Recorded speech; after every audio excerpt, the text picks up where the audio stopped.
The wind, a bitter mourner, swept across the cracked earth, carrying the last echoes of a carriage's rumble and a woman's sharp, final words.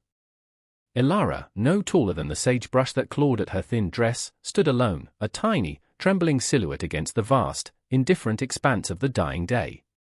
The sun bled orange and purple into the bruised horizon, mirroring the colors blooming on her arm where her stepmother's fingers had clamped tight.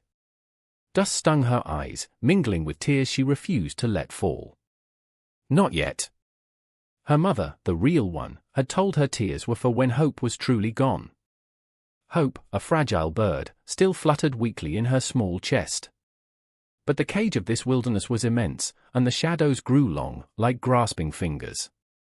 Each gust of wind seemed to whisper the stepmother's parting sneer, "A vermin belong in the dirt." Ilara clutched the worn wooden bird her father had carved for her, its smooth surface the only comfort in a world suddenly tilted and hostile. She was 6, perhaps 7, birthdays were smudged memories, like old drawings left in the rain. All she knew was the gnawing emptiness in her belly and the colder emptiness of being utterly, terrifyingly alone. The rocks were sharp under her worn shoes, the air growing teeth. She took a few hesitant steps, then a few more, a nameless direction pulling her forward simply because standing still felt like surrendering to the encroaching darkness. The landscape offered no solace, only jagged peaks in the distance and the endless, rustling sigh of dry grass. Every snap of a twig, every distant animal cry, sent a jolt of fear through her. She imagined fangs in the shadows, eyes glinting. The bird in her hand felt impossibly small. Miles away, Silas guided his dung gelding, Dusty, along the ridge. The setting sun cast his long shadow before him, a silent companion in a silent world. The vibrations through the saddle leather told him of the horse's steady gait, the shift in the wind against his weathered cheek told him of the coming night. He hadn't heard a spoken word in 20 years, not since the fever stole the sounds of the world, leaving him in a vast, echoing quiet. It had carved him, this silence, much like the wind carved the canyons, leaving him stoic, observant, his other senses honed to a razor's edge. He saw the faint disturbance in the dust long before a hearing man might have noticed a child's whimper. Tiny footprints, scuffed and erratic, leading away from the old stagecoach trail. Too small for a lost calf, too desperate for a wandering native child. He dismounted, his movements economical, his gaze sweeping the terrain. His eyes, the pale blue of a winter sky, missed nothing. He saw where a small body had stumbled, the imprint of a tiny hand in the softer earth by a cluster of rocks. He followed, not with haste, but with a methodical patience that was his nature. Then he saw her, a small smudge of color huddled behind a meager boulder, trying to disappear into the landscape. Her shoulders shook. He stopped, keeping his distance, knowing sudden movement would terrify her further. He could feel the faint tremor of her fear, a resonance in the ground, in the air. He saw the tear tracks on her dirt-streaked face, the way she clutched something to her chest. He remained still, a statue carved from prairie dust and solitude, letting the silence be the bridge, or at least, not another barrier. Silas approached slowly, Dusty's reins loose in his hand. The little girl, Ilara, scrambled further behind the rock, her eyes wide and dark like a cornered fawn's. He stopped again, perhaps 15 feet away, and hunkered down, making himself smaller, less of a threat. He offered no sound, for he had none to give that would comfort. Instead, he met her gaze, holding it steadily, his expression unreadable but for a profound stillness. He could see the rapid pulse in her thin neck, the way her knuckles were white around the object she held. He noted the fading bruise on her arm, the too thin fabric of her dress. Abandoned. The word settled in his mind, cold and familiar. He knew its shape, its taste. He waited. The wind was the only voice between them. After what felt like an age, he reached into his saddlebag, his movements deliberate and slow. He pulled out a canteen and an apple, polished on his worn leather vest. He set them on the ground between them, then retreated a few steps, sitting back on his heels. An offering. Ilara watched him, her fear warring with a primal hunger and thirst. The apple gleamed faintly in the twilight. Her stomach growled, a sound loud in the quiet, making her flinch. Silas didn't react, his gaze unwavering but gentle. Minutes stretched. Slowly, cautiously, like a wild thing inching towards bait, Ilara reached a trembling hand towards the apple. Her fingers brushed its cool skin. She snatched it, darting back, but she didn't run further. She took a bite, the crunch loud, then another, faster this time, juice running down her chin.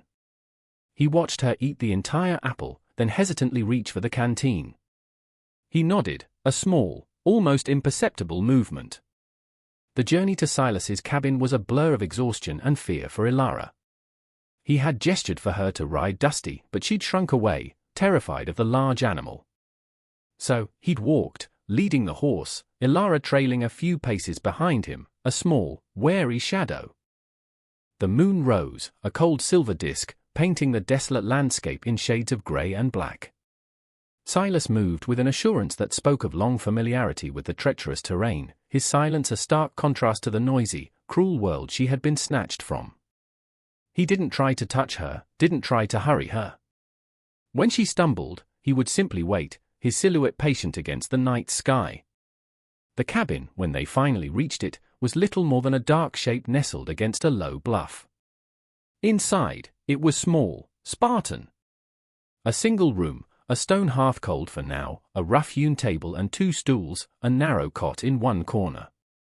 It smelled of wood smoke, old leather, and something else, a faint, clean scent of pine. Silas lit a lantern, the yellow light pushing back the shadows, revealing walls chinked with dried mud and hung with tools Ilara didn't recognize. He gestured towards the cot, then moved to the hearth, laying a fire with practiced ease. The crackle of flames was a small, welcome sound. He warmed some water and, using a tin cup, offered it to her. She took it, her hand shaking so much some of it sloshed over the rim. He then ladled stew from a pot that had been simmering on a hook over the coals into a wooden bowl, adding a chunk of dark bread. He placed it on the table, gestured for her to eat, and then turned away, busying himself with unsaddling Dusty just outside the open door, giving her space. Ilara ate, ravenous, the simple food tasting better than anything she could remember.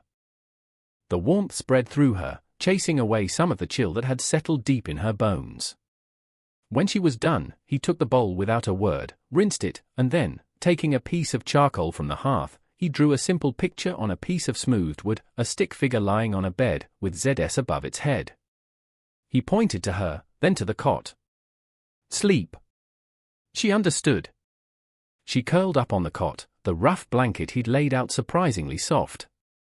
Exhaustion finally claimed her, but sleep was shallow, filled with fleeting images of her stepmother's face and the endless, empty plains. Yet, through the fear, a tiny, fragile seed of something else began to stir. Not trust, not yet, but a lessening of the sharpest edges of terror. She was not alone in the darkness. Day settled into a quiet rhythm. Ilara spent most of her time huddled on the cot, watching Silas. He moved with a silent grace, his routine predictable. He would rise before dawn, tend to Dusty, check his snares, chop wood. He ate sparingly, his movements economical. He never tried to force her to speak or interact, but he always left food and water for her. He was a presence, solid and unchanging, like the mountains that framed the horizon. Ilara's fear slowly began to recede, replaced by a watchful curiosity. She noticed the way his eyes, though they couldn't hear, seemed to see everything, the slight tremor in her hand, the direction of her gaze, the faintest shift in her breathing. He seemed to understand her fear without her needing to voice it. One afternoon, he returned from his snares with a rabbit. After skinning and cleaning it, he found her watching him. He hesitated, then picked up a smooth, pale stone from the hearth. With his knife, he began to etch something onto it. Ilara crept closer, drawn by the quiet focus of his actions. He carved the outline of a bird, small and simple, yet instantly recognizable. He looked at her, then at the wooden bird she still clutched, even in her sleep.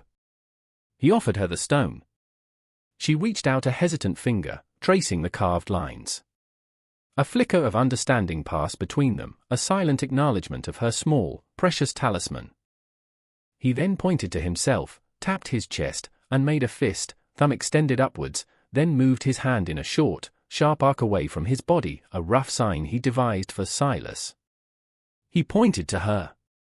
She looked down, then whispered her name, so softly it was barely a breath. Ilara. He watched her lips, then nodded slowly, a faint warmth in his pale eyes. He tapped his chest again, Silas, then pointed to her, his expression questioning. She pointed to herself. Ilara. He repeated the gesture for himself, then slowly, carefully, he attempted to shape her name in the air with his hands, as if trying to capture its sound in movement. It wasn't a recognized sign, but it was his. That evening, he left a small piece of jerky on the table near her, a little closer than usual. She ate it, watching him as he mended a piece of tack by the firelight. The silence in the cabin felt different now, less a void, more a shared space. The following day, Silas gestured for Ilara to follow him outside. The sun was bright, the air crisp. He led her not towards the harsh plains, but to a small, sheltered alcove behind the cabin where a tiny spring trickled from the rocks, nurturing a patch of surprisingly green moss and a few stubborn wildflowers. He knelt, dipping his fingers into the cool water, then looked at her, a silent invitation. Hesitantly, Ilara knelt beside him. He showed her how to cup her hands, how the water felt, cold and clean. He then pointed to a delicate blue flower, its petals like tiny scraps of sky. He touched it gently, then looked at her, his eyes conveying a quiet appreciation for its beauty. Ilara found herself reaching out, her finger tracing the soft petal. A small, almost forgotten sensation stirred within her, wonder. Later, he took a piece of charcoal and a flat piece of bark. He drew a simple sun, then pointed to the sky. He drew a crude flower, then pointed to the ones by the spring. Then he drew a small, lopsided circle with 2 dots and a curve, a face. He looked at her, then drew an upward curve beneath it. A smile. He tapped the drawing, then looked at her expectantly. A tiny, hesitant smile touched Ilara's lips, the first Silas had seen. It was like the sun breaking through clouds, brief but illuminating. He mirrored it, a slight crinkle around his eyes, a softening of his stern mouth. They spent an hour like this, Silas drawing, Ilara watching, sometimes pointing, once even making a small sound, a soft hum of understanding when he drew Dusty. He taught her his sign for the water, fingers wiggling downwards, and eat, fingers to mouth. She picked them up quickly, her eyes bright with a new kind of focus. The fear was still there, a shadow in the corners of her mind, but it no longer consumed her. In this silent world, with this quiet man, she was beginning to find a fragile footing. The vast emptiness of the plains still surrounded them, but within the small circle of the cabin and the man's patient presence, a different kind of space was forming, one built on unspoken gestures and shared moments of quiet discovery. The silence was no longer just an absence of sound, it was becoming their language. One late afternoon, as Silas was mending a fence line a short distance from the cabin, his gaze, ever watchful, caught a flicker of movement on the distant horizon. 3 riders, dark shapes against the blood-orange sky. Not townsfolk, their posture too rigid, their pace too purposeful. He felt a cold knot tighten in his gut. He'd lived too long on the fringes not to recognize the scent of trouble. He straightened, his eyes narrowing, tracking their slow progress. They were heading in the general direction of his valley. He dropped his tools and moved quickly, silently, back towards the cabin. Ilara was sitting by the doorway, tracing patterns in the dust with a stick, the stone bird Silas had carved for her resting beside her. He approached her, his face grim. He knelt, making a swift, sharp gesture, danger, then pointed towards the distant riders, now slightly larger, more defined. Fear flared in Ilara's eyes, instant and raw. She scrambled to her feet, her small hand flying to her mouth. Silas put a finger to his own lips, silence, then gestured for her to come inside. He led her to a cleverly concealed root cellar, its entrance hidden beneath a loose stack of firewood at the back of the cabin. The space was small, dark, and smelled of damp earth. He helped her down, then handed her the water skin and a piece of dried meat. He looked at her, his expression conveying the urgency. Stay. Quiet. He touched her cheek, a fleeting, uncharacteristically gentle gesture, then replaced the firewood, plunging her into near-total darkness. Ilara huddled in the cold blackness, clutching the stone bird. She could hear the faint thuds of Silas moving above, the scrape of the cabin door being barred. Then, silence. An agonizing, breathless silence, broken only by the frantic thumping of her own heart. She pressed her ear to the rough wooden planks of the cellar door, straining to hear, to understand. Time stretched, each second a torment. The darkness felt alive, filled with the ghosts of her stepmother's cruelty, the desolation of her abandonment. But this time, a new feeling mingled with the terror, a desperate hope for the silent man above. Above, Silas stood in the dim light of the single window, rifle cradled in his arms. He watched the riders approach. They were closer now, their faces hard, their eyes scanning the landscape. Bounty men, he guessed, or perhaps men hired by that woman. The kind who asked questions later, if at all.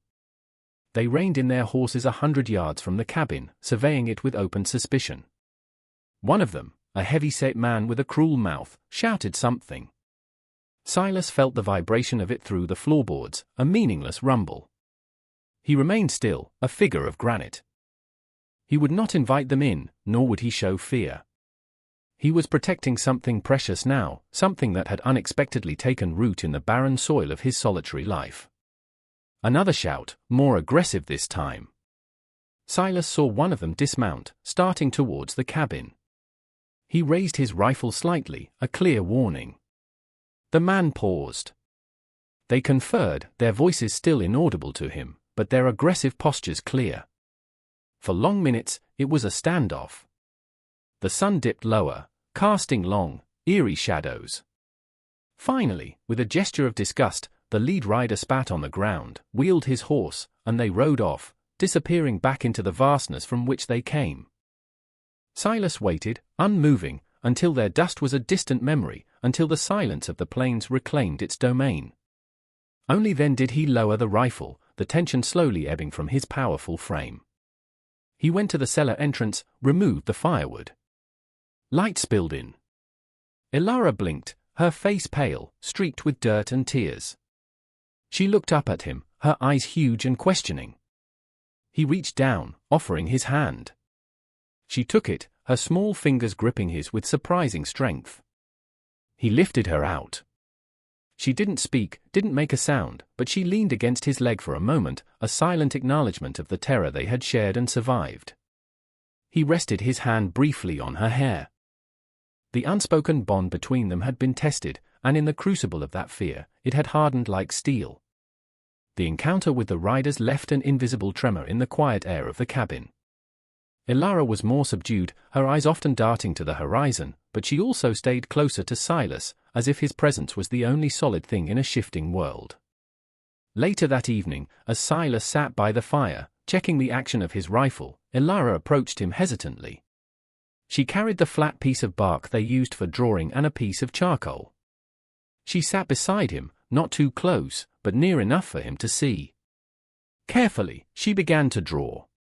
First, a large, angular figure with a frowning face and sharp, outstretched hands.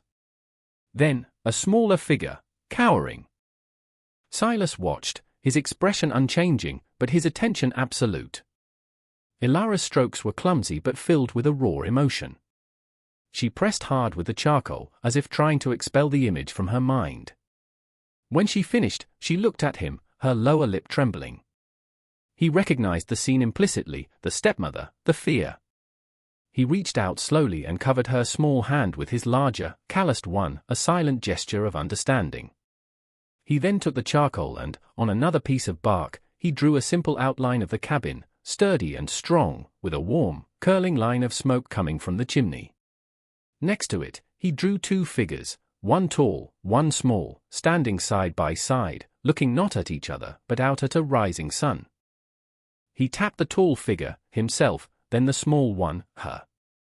Then he drew a circle around them both, a line of protection. Ilara looked at the drawing for a long time. Then, she picked up the charcoal and, next to the small figure, she drew a tiny bird in flight, its wings spread wide. A symbol of her own small spirit, perhaps, or the wooden bird she cherished. Silas nodded, a deep understanding passing between them that needed no words. He knew her pain, and she, in her own child's way, was beginning to see his strength not as a threat, but as a shield. In these quiet moments, sharing stories through simple lines on bark, their separate solitudes began to weave together, forming something new and unexpectedly resilient.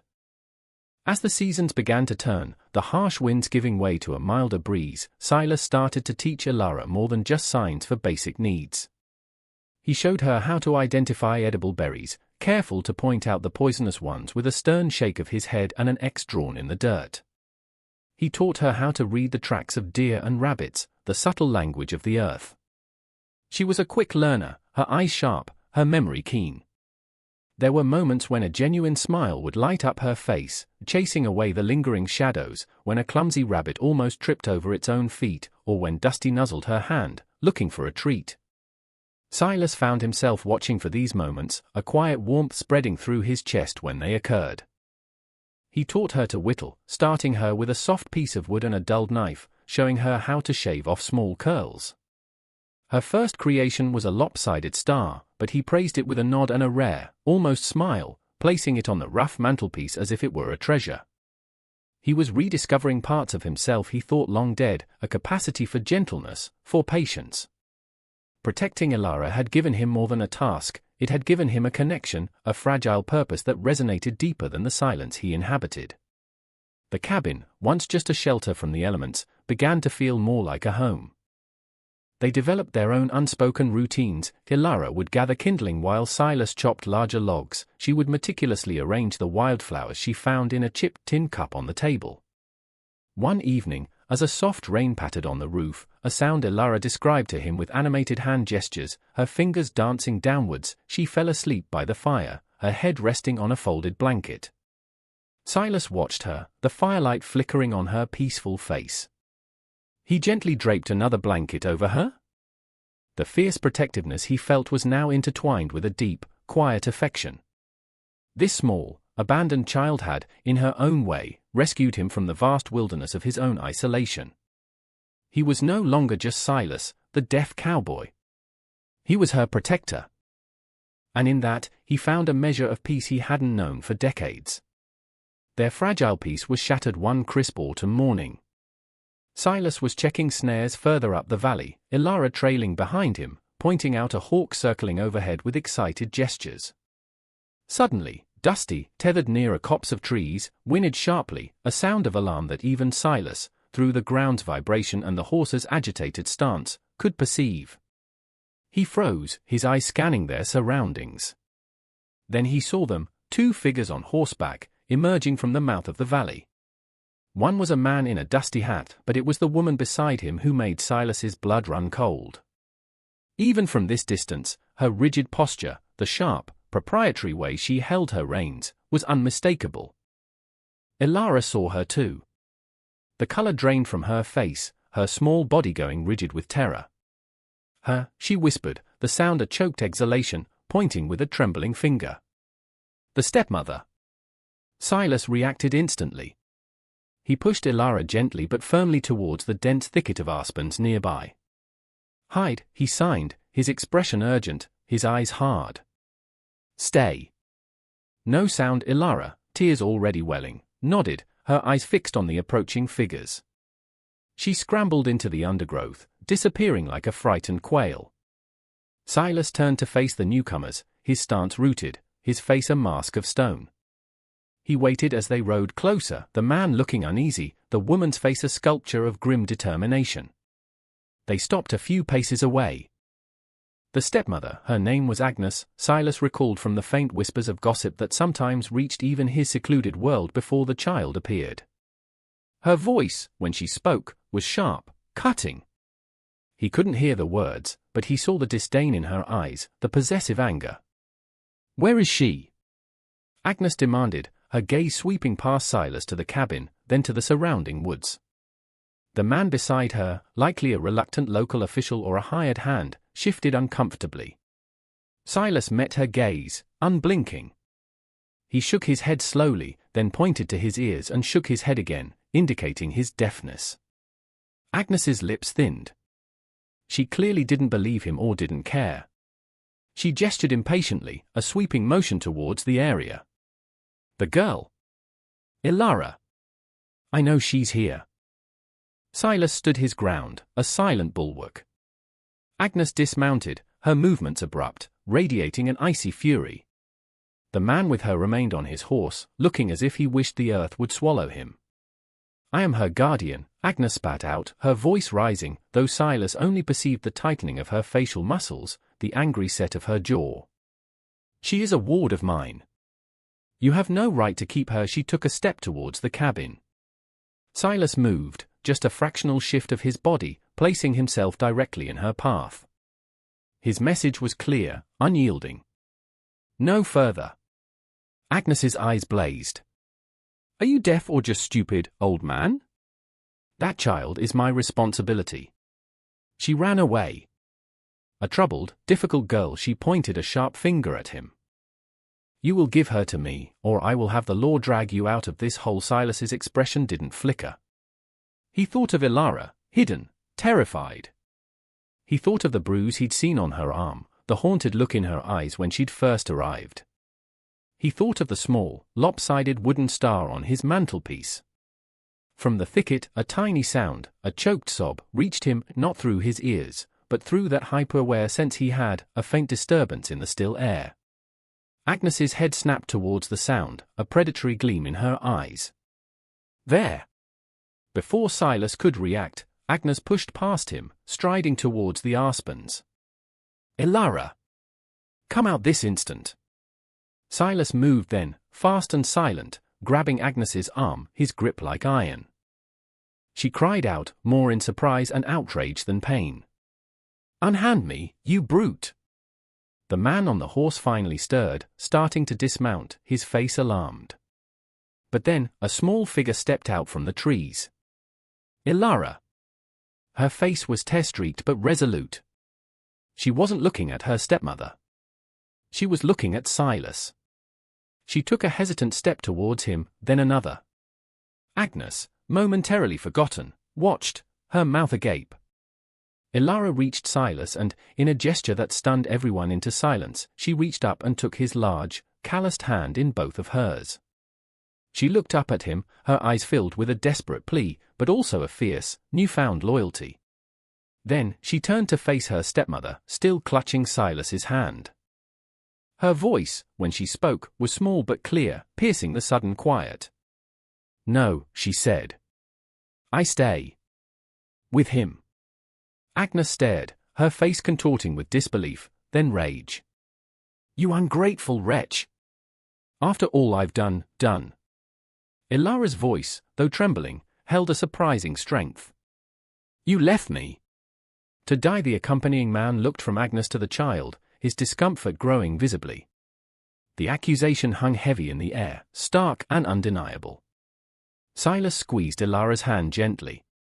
He couldn't hear the words, but he saw the courage in Ilara's small frame, the condemnation in her eyes as she faced her tormentor. He saw the man's dawning comprehension. Agnes sputtered, trying to regain control. She's lying. She's a fanciful, deceitful child. This man has clearly addled her brain. She gestured wildly at Silas. He's probably dangerous. Silas met the man's gaze. He slowly shook his head, his eyes calm but firm. He then looked down at Ilara, a silent question. Ilara held his gaze, her trust absolute. She squeezed his hand tighter.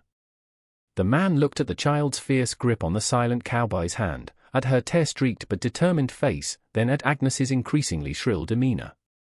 He seemed to reach a decision. He cleared his throat. He said, his voice hesitant but firm, addressing Agnes. Perhaps the child should be asked where she feels safe.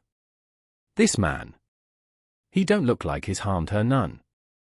Looks like she's chosen Agnes' world on him. Are you siding with this vagrant and a lying brat over me? But her bluster was losing its edge. The man shrugged, a gesture of finality. I see a scared little girl who ain't scared of him.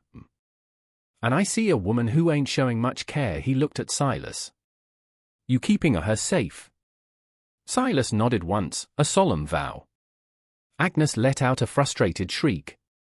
She looked from the unyielding cowboy to the defiant child, to the now uncooperative local. Defeated, her face suffused with impotent rage, she turned, stormed back to her horse, and mounted.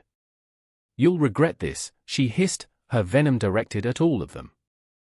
Then, she yanked her horse's head around and galloped away, the man following at a more sedate, almost apologetic pace, casting one last look back at the unlikely pair standing before the small cabin. When their figures finally disappeared over the rise, a profound silence settled, different from the one Silas lived in. This was a silence of relief, of a storm past. Elara sagged against him, the fight draining out of her. He knelt, turning her to face him, his hands gentle on her shoulders. He looked into her eyes, searching. He saw exhaustion, lingering fear, but also a spark of triumph, of courage she hadn't known she possessed. He brushed a stray strand of hair from her forehead. Then, slowly, he brought his hand to his chest, fingers spread, and then drew it towards her, a gesture of encompassing care, of belonging. His sign for home, for here, with mere Elara's eyes filled with fresh tears, but these were not tears of fear. She threw her arms around his neck, burying her face in his rough shirt, and sobbed, releasing all the pent-up terror and sorrow. Silas held her, his large hand stroking her back, his own silence a comforting presence. He felt the tremors of her small body, the warmth of her trust. The sun climbed higher, bathing the valley in a gentle light. The wind whispered through the aspens, no longer a mournful sound, but a soft sigh of peace.